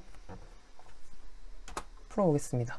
이렇게 정리를 하고, 자, 먼저 경제활동 참가율은 뭐였죠? 어떻게 구해요? 생산 가능 인구 분의 경제활동 인구. 네, 요거 두 개죠. 곱하기 100. 생산 가능 인구 분의 경제활동 인구 곱하기 100. 이게 경제활동 참가율. 그리고 고용률은 어떻게 구했죠? 고용률은 특이하니까 기억해둬야 한다. 얘랑 얘죠. 이렇게.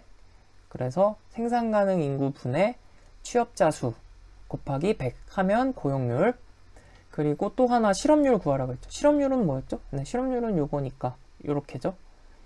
경제활동 인구분의 실업자 수 곱하기 100. 그러면 다 됐습니다. 생산 가능 인구. 네, 문제에서 이제 제시가 됐죠. 15세 이상 인구라고. 그래서 400,000명. 400,000명. 그리고 취업자 수 200,000명. 그 다음 실업자 수 20,000명. 그러면 경제활동 인구 나오네요. 우리 경제활동 인구는 이거 두 개 합친 거 220,000명. 그러면 비경제활동 인구도 나오죠. 여기서 이거 빼면 180,000명. 네, 그러면 다 됐습니다. 자, 1번 경제활동 참가율 요거라고 했으니까 400,000분의 220,000 곱하기 100 하면 되겠죠. 그래서 55%. 그 다음 고용률은 요거라고 했으니까 400,000분의 200,000 곱하기 100 하면 되겠죠. 그래서 50%. 네, 이거는 약 표시를 할 필요가 없는데, 그죠? 그냥 는 쓰면 되겠습니다. 부호를 제가 잘못 넣었네요. 그 다음, 마지막 실업률. 실업률은 요거죠. 요거. 그래서 220,000분의 20,000 곱하기 100 하면 되겠습니다. 그러면 약 9점, 또 가려졌네요. 9점. 네, 계산하면은, 잠시만요. 9.1%네요. 네, 9.1%가 나옵니다. 그래서 이렇게 이제는 어렵지 않으실 것 같아요. 근데 실제 계산하면 이제 9.090909 뭐 이렇게 나오는데 이것도 소수점 둘째 자리에서 반올림해서 소수점 아래 첫째 자리까지 구하라고 했으니까 이제 9.1%라고 정리하시면 되겠습니다. 넘어갈게요. 네, 이제는 좀 지겹죠? 네, 고용률은 50%, 실업률은 10%다. 실업자 수가 50만 명이라고 가정할 때 A국의 경제활동 인구수와 빈경제활동 인구수. 네, 뭐 이게 고용률을 보통 계산하라고 나왔는데 여기서 문제에서 제시를 했잖아요. 근데 뭐 전혀 당황하실 필요가 없습니다. 우리는 아까 그 생, 경, 비, 취실 이것만 그려놓고 생각을 하면 돼요. 자, 한번 해볼까요? 네, 그러면 이제 마찬가지 또 생산 가능 인구, 경제, 비경제, 그 다음에 취업률, 취업자, 실업자 이렇게 또 그려놓고 나서 대입을 해보면 됩니다. 실업자 수가 먼저 50만 명이라고 했어요. 네, 50만 명. 그 다음에 이제 실업률이 10%라고 했죠. 그러면 실업률을 어떻게 구했었나요? 경제활동 인구분의 실업자 수 요거죠. 경제활동 인구분의 실업자 수 요거. 그러면은 경제활동 인구가 몇 명이 되죠? 이게 10%니까 10분의 1이니까 경제활동 인구는 500만 명. 네, 그러면 여기 500만 명이 됩니다. 그리고 그러면 우리 구할 수 있는 것도 취업자 수가 나오네요. 취업자 수가 이거 빼니까 500만에서 50만 빼면 450만. 네, 이렇게 나오죠. 그런데 여기 또 문제 조건에 고용률이 50%라 그랬어요. 우리 고용률은 뭐예요? 얘랑 얘죠. 이렇게. 그래서 생산 가능 인구분의 취업자 수 곱하기 100. 생산 가능 인구분의 취업자 수 곱하기 100. 한 게 50%래요. 그러면 얘랑 100분의 50이라는 거잖아요. 2분의 1. 그러면은 생산 가능 인구가 몇 명이죠? 2배니까 900만 명이 되겠네요.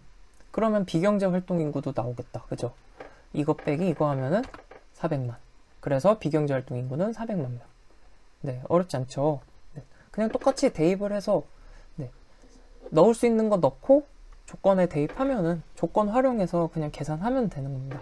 네, 그래서 네, 넘어갈게요. 네, 고용률이 50%, 비경제활동 인구가 400명인 가상경제에서 실업자 수가 50명일 때 실업률을 구하시오. 네, 이것도 한번 해볼게요. 자, 우선은 고용률이 50%, 비경제활동 인구 400명이라고 그랬어요. 그러면 비경제활동 인구 일단 400명 됐죠. 네. 그리고 고용률이 50%, 가상경제에서 실업자 수가 50, 실업자 수가 50이라고 했어요. 실업자 수 50, 그쵸? 네. 그러면은 여기에서 우리가 구해야 되는 게 실업률이잖아요. 네. 실업률을 구해야 되니까 자, 여기서는 이제 문제 조건을 좀 적게 줬죠. 적게 줬으니까 여기서는 우리가 옛날 우리 수학 공부하던 추억을 떠올리면서 이제 좀 풀어봐야 됩니다. 네. 1차 방정식을 공부했던 추억을 떠올리면서 자, 취업자 수를 A라고 가정을 하는 거예요. A라고. 그러면은 A라고 놓으면은 경제활동 인구는 몇 명이 돼요? 네. A 더하기 50, 50 더하기 A가 되겠죠? 네. 그러면 고용률은 50%라 그랬잖아요. 고용률은 또 50%라고 했으니까 고용률은 이렇게 구하잖아요. 이렇게. 생산 가능 인구분의 취업자 수 곱하기 100이 고용률이잖아요. 근데 고용률이 50%라 그랬으니까 생산 가능 인구는 2A가 되겠네요. 2분의 1이잖아요. 100분의 50, 2분의 1. 그러니까 생산 가능 인구는 2A며. 네, 여기까지 괜찮으시죠? 그러니까 취업자 수를 A로 놓는 거예요. 이게 조건이 부족하니까 이거를 A로 놓으면 경제활동 인구가 표현이 되고 또 생산 가능 인구도 이렇게 A로 표현이 됩니다. 그러면 우리는 이제 구할 수 있어요. 실업률. 실업률은 이것분의 이거죠. 경제활동 인구분의 실업자 수 곱하기 100. 그쵸? 그러면 50 더하기 A 경제활동 인구 그리고 실업자 수 50 곱하기 100. 네.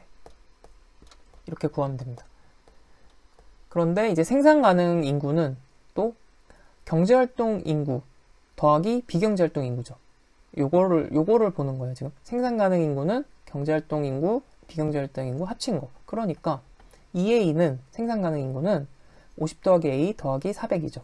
그러면 이거 A 구할 수 있잖아요, 우리가. 네. 그래서 이거는 방정식입니다. 양변에 A를 빼주면 A가 없어지고 2A-A니까 A가 남죠. 네. 양변에 A를 빼준 거예요. 그러니까 없어지고 A만 남고 50 더하기 400 하니까 450. 그래서 A는 450이니까 여기다 넣어주는 거예요. 그러면은 500분의 50 곱하기 100이니까 10%. 네, 어렵지 않죠? 네, 요것만 기억을 하시면 됩니다. 조건이 부족하면 하나 조건을 그냥 문자로 둔다. 이거를 생각하시면 되겠습니다. 넘어갈게요. 다음 15세 이상 인구, 생산 가능 인구가 100만 명이고 경제활동 참가율이 70%, 실업률이 10%라고 할 때 실업자 수 계산. 근데 이제는 좀 약간 껌이죠. 네, 한번 또 해볼게요. 우리 또 다시 한번 정리하고 갈까요? 생산 가능 인구. 생산 가능 인구가 15세 이상 인구라고 했습니다. 그리고 어떻게 나눠졌죠? 경제, 비경제 활동 인구로 나눠졌고, 그 다음에 경제활동 인구는 취업률, 실업률. 네. 이제 암기 되셨을 것 같아요. 그죠? 네. 자, 그러면 이제 또 풀어볼게요. 네, 그러면 이것도 이렇게 그려놓고 시작을 하시면 됩니다. 그래서 15세 이상 인구, 생산 가능 인구가 100만. 그리고 경제활동 참가율이 70%라고 했으니까 경제활동 인구가 어떻게 되죠? 이거분의 이거잖아요. 경제활동 참가율. 생산 가능 인구분의 경제활동 인구 곱하기 100 한 게 70%. 그러니까 얘랑 얘는 100분의 70이라는 거죠. 그래서 경제활동 인구 70만. 이렇게 구해도 되고, 이렇게 식을 써서 계산을 하셔도 됩니다. 뭐 암산을 하는 게 이제 헷갈리면 생산 가능 인구분의 경제활동 인구 곱하기 100 해서 100만 명이죠. 그리고 경제활동 인구 모르고 곱하기 100 하면 70%. 그러니까 이 물음표를 구하면 70만이 된다. 네. 그래서 경제활동 인구 70만.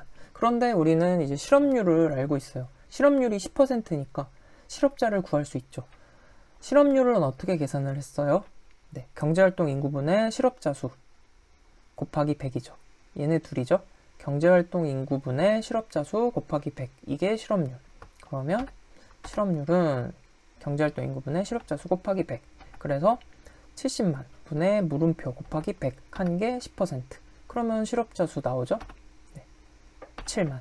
정답은 7만 명. 넘어갈게요. 네, 또 나왔네요. K제과점 근로자 수의 하루 생산량 해서 또 나왔죠. 제품 가격, 그리고 임금. 네, 이제 문제 패턴을 아시겠죠? 가격, 임금 나오고, 네, 이렇게 생산량, 총 생산량, 종업원 수 나오면, 그럼 여기 뭐 구해야 되겠어요? 뭘 구해야 되겠어요? 한 개 생산해서 쭉 쓰면 되겠고, 한 개 생산이 나오면 그 밑에 뭘 구해야 되죠? 네, 한 개 생산 가치를 쭉 구하면 되는 거예요. 그러면 요게 다 나옵니다. 자, 또 해볼게요. 네, 그러면 문제 조건 이렇게 작성을 하고 마찬가지로 우리가 무엇을 구했었죠? 한 개 생산 그리고 한 개 생산 가치 이렇게 또 구해보면 됩니다. 그래서 한 개 생산물, 자, 종업원 수가 1명 추가될 때 생산량의 변화량은 10개가 변했어요. 1명 추가할 때 8개가 변했어요. 1명 추가할 때 5개가 변했어요. 증가했어요. 종업원 수 1명 더 늘리는데 생산량 4개가 더 늘었어요. 네, 이렇게 한계 생산물이 점점점 줄어가고 있어요. 그러면 한계 생산 가치도 구할 수가 있습니다. 우리는 자, 한계 생산 가치. 케이크의 하나의 가격이 얼마죠? 10,000원이라고 되어 있네요. 그러면은 한계 생산물이 10개인데 한 개당 가격이 10,000원이니까 총 100,000원의 가치가 되겠습니다. 이 한계 생산물은. 그리고 한계 생산물 8개에 대한 가치는 80,000원. 5개는 50,000원이 되겠네요. 40,000원. 네, 이렇게 됐으면 이제 문제가 다 해결이 된 겁니다. 첫 번째 문제. 종업원 수가 2명인 노동의 한계 생산. 종업원 수가 2명일 때 노동의 한계 생산 8개네요. 끝. 그런데 뭐 또 혹시 뭐 계산식을 써라 뭐 이런 얘기 나오고 약간 좀 마음이 불안해지고 그러는 경우에는 이렇게 써주시면 됩니다. 한계 생산은 어떻게 구해요? 한계 생산 가치에다가 나눠준 거잖아요. 단위당 가격을. 그러니까 80,000원 나누기 10,000원 해서 8개. 다음 종업원 수가 3명인 경우 노동의 한계 수입 생산. 노동의 한계 수입 생산이란 말이 나왔죠. 이거는 아까 우리 처음에 정리할 때 우리가 한계 생산 가치랑 한계 수입 생산이랑 그냥 똑같은 걸로 보자. 그렇게 생각을 하자라고 말씀을 드렸습니다. 네. 이제 굳이 구분을 해서 말씀드리자면 대부분 이런 문제가 완전 경쟁 시장인 경우를 전제로 하기 때문에 제가 구분을 안 해서 말씀드린 거예요. 네. 완전 경쟁 시장이라는 것은 이제 플레이어가 여러 명인 거죠. 즉 수요자, 공급자가 다수인 시장을 말합니다. 수요자도 다수이고 공급자도 다수의 기업이에요. 그렇기 때문에 가격을 결정하는 데 있어서 이게 수요와 공급이 만나서 가격을 결정하잖아요. 그래서 가격을 결정하는 데 있어서 개별 기업이 어떠한 영향력을 미치지 못하는 그런 시장을 완전 경쟁 시장이라고 하죠. 그래서 완전 경쟁 시장에서는 이렇게 한계 수입 생산과 한계 생산물 가치가 이제 똑같아요. 네, 완전 경쟁 시장에서는. 그런데 이제 수요 독점 시장에서는 이게 좀 다르거든요. 그래서 반드시 구분을 해줘야 되는데 완전 경쟁 시장에서는 이게 구분을 할 필요가 없습니다. 그렇기 때문에 여기서 한계 수입 생산을 구하라는 얘기는 곧 한계 생산물 가치를 구하라는 얘기와 같은 얘기입니다. 그렇게 이해를 하시면 되겠습니다. 그래서 종업원 수가 3명이면 50,000원. 그러면 끝났죠. 그런데 또 이게 만약 계산 과정 뭐 이런 걸 써라 뭐 이렇게 얘기를 하는 경우에는 뭐 이렇게 적어 주시면 돼요. 그래서 한계 수입 생산은 한계 생산물 가치이므로 이거는 이제 혹시 뭐 또 하나 덧붙여 주신다면 완전 경쟁 시장에서는 이렇게 한마디 더 붙여 주시면 더 좋습니다. 그러니까 이 문제에서는 지금 케이크 제과점이잖아요. 완전 경쟁 시장을 전제로 하고 있다라고 봐야 합니다. 네. 그래서 그 전제에서 보면 한계 수입 생산은 한계 생산물 가치이므로 종업원 수가 3명인 경우에는 한계 수입 생산의 경우 한계 생산 곱하기 단위당 가격. 그래서 5개, 한계 생산 5개죠. 5개 곱하기 가격 10,000원이죠. 10,000원 해서 50,000원. 이렇게 구하는 겁니다. 다음 3번. 종업원 1인당 임금이 하루 80,000원이래요. 그럴 때 이윤극대화 조건이죠. 이윤극대화가 이루어지는 종업원 수와 케이크의 생산량.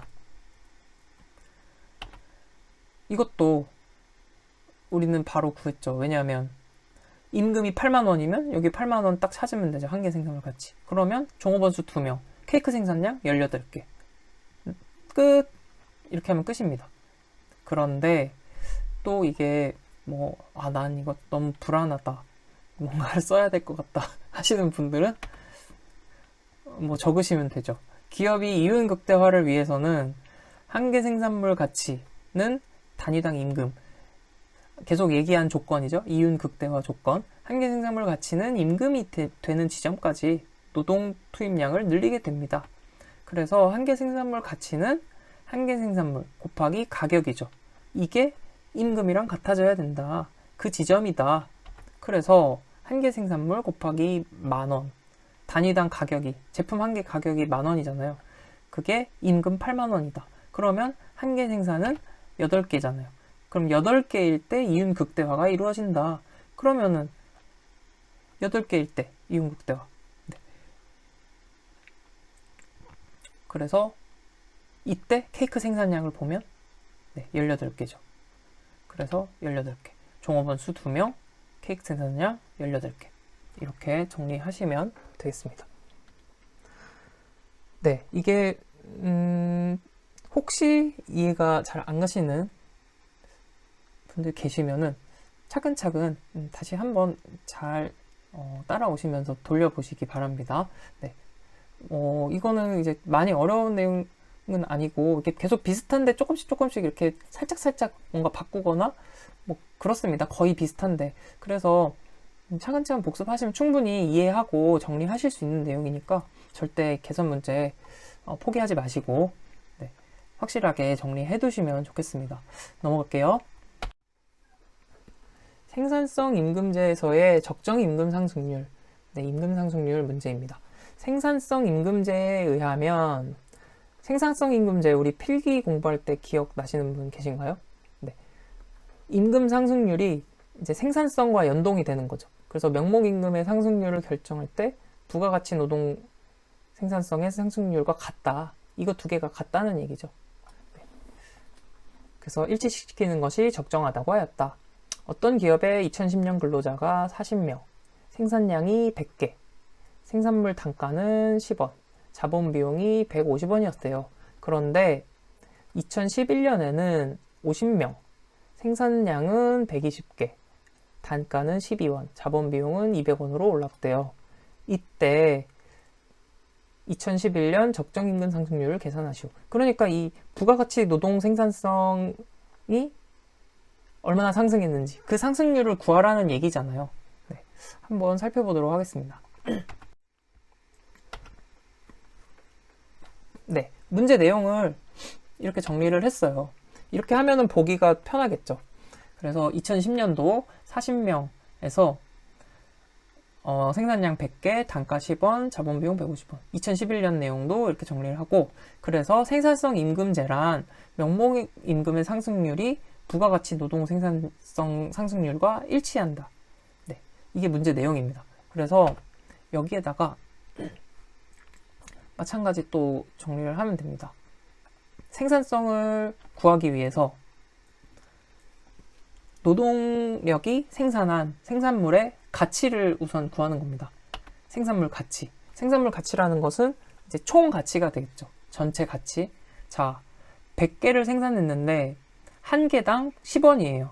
그러면 이 40명의 근로자가 생산한 전체 생산물의 가치는 얼마죠? 100 곱하기 10을 하면 되겠죠. 그럼 1,000원입니다. 다음 마찬가지 2011년도 50명의 근로자가 생산한 생산량이 120개예요. 근데 120개가 이 120개에 대한 가치는 이 단가를 곱해주면 나오겠죠. 그래서 120 곱하기 12 하면은 1,440원 이렇게 나옵니다. 이게 전체 생산물 전체에 대한 가치입니다. 그렇죠? 그러면 이제 1인당 가치를 구하면 돼요. 1인당 얼마나 이게 가치를 생산했는지 그게 노동 생산성이잖아요. 그게 부가가치 노동 생산성의 의미잖아요. 1인당. 그러니까 이 전체 가치를 생산물의 전체 가치를 근로자 수로 나눠주면 한 명당 부가가치 노동 생산성이 나오는 거잖아요.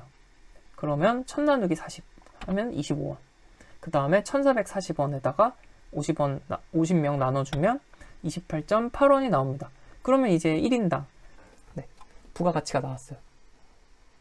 그러면 이제 이거 두 개를 비교를 해주면 되죠. 얼마나 노동 생산성이 향상했는지. 그러면 25원이었는데 네, 이거는 이제 식으로 풀어서 써준 겁니다. 이거 표를 먼저 그려놓고 또 뭐 계산식을 써야 할 경우에는 이렇게 써주면 되겠죠. 100 곱하기 10을 40명으로 나눠줬더니 25원이 나오더라. 부가가치 노동 생산성. 그리고 2011년 경우에도 120개를 12개 했으니까 전체 전체 생산물의 가치인데 이거를 50명으로 나눠줬더니 한 명당 28.8원이 나오더라. 네, 이렇게 나왔어요. 그러면 이거를 이제 얼마나 상승했는지를 봐야 되잖아요. 그러면 2010년도 25원이었어요. 노동 생산성이 25원이었는데 얼마나 증가했죠? 3.8원이 증가했어요. 그쵸? 그럼 25분의 3.8이 몇 퍼센트인지를 보면 되는 거잖아요. 그쵸? 그래서 이렇게 계산을 하는 겁니다. 부가가치 노동 생산성의 상승률. 전년도 거죠. 전년도 거가 기준이 돼야 돼요. 25원에서 3.8이 올랐어요. 그 3.8은 어떻게 나온 거예요? 28.8원에서 25원을 뺀 거죠. 네. 그래서 25분의 3.8 하면은 15.2%입니다. 곱하기 100 해서. 네. 그래서 이렇게 노동 생산성 상승률은 15.2%니까 이 기업의 2011년 적정 임금 상승률은 15.2%다. 이렇게 하시면 되겠습니다. 됐죠? 네. 넘어갈게요. 그래서 뭐 자주 나오는 문제는 아니지만 네. 이것도 정리해 두시면 네. 얼마든지 해결하실 수 있는 문제가 되겠습니다. 다음 넘어갈게요.